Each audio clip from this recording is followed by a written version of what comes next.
Let's go នឹងហើយបងប្អូនថ្ងៃនេះគឺខ្ញុំនឹងទៅវិចនំដើម្បីទុកចប់ពាក្យបងនៅថ្ងៃស្អែកបងរបស់ខ្ញុំថ្ងៃស្អែកអញ្ចឹងទៅមើលទាំងអស់គ្នាអញ្ចឹងបន្ទាប់ពីខ្ញុំបានកាត់ស្លឹករួចហើយខ្ញុំបានអង្គុយជូតស្លឹកដើម្បីឲ្យម៉ែនិងបងរៀបចំវិចនំតែម្ដងជូតបណ្ដានិយាយគ្នាលេងបណ្ដាជាមួយបងជាមួយម៉ែដែលគាត់មកជួយវិចហ្នឹងគឺពិតជាសប្បាយចិត្តមែនតើអញ្ចឹងទៅមុខទៀតតើបណ្ដាជាយ៉ាងណាសូមមកទស្សនាដូចទៅ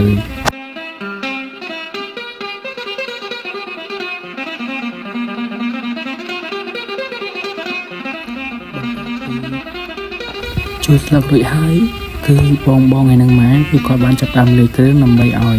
នំរបស់យើងកាន់តែមានឲ្យជារសឈ្ងុយឆ្ងាញ់តាមទៀតដូចជាដាក់ប្រឡាក់សាច់ជាដើមបន្ទាប់មកពួកគាត់គឺចាប់ផ្ដើមវិចយកតែម្ដងហើយក៏បានមីងហើយនឹងបងបានមកជួយបន្ថែមទៀតចឹងបានប្រហែលគ្នារឿងច្រើនដែរបាន 4-5 នាក់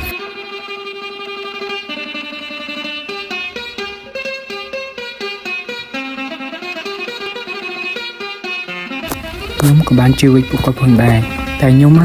វិចអត់មានស្អាតទេវិចវាពេញហ្នឹងវិចទៅអានបងប្រាប់បានម៉ែប្រាប់នេះនោះអញ្ចឹងទៅមើលការវិចរបស់ខ្ញុំទៅយ៉ាងណាសូមទស្សនាទាំងអស់គ្នាបាទ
ថ្ងៃនេះទាំងអស់គ្នាហើយនេះគឺជានំដែលយើងវិចបាន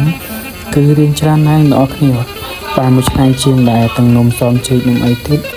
គឺពេញឆ្នាំតែម្ដងអញ្ចឹងវីដេអូរបស់ខ្ញុំក៏បានមកទីបញ្ចប់សូមអរគុណដល់អ្នកគ្នាសម្រាប់ការទស្សនាកុំភ្លេចជួយចុច follow ផងបាទអរគុណជប់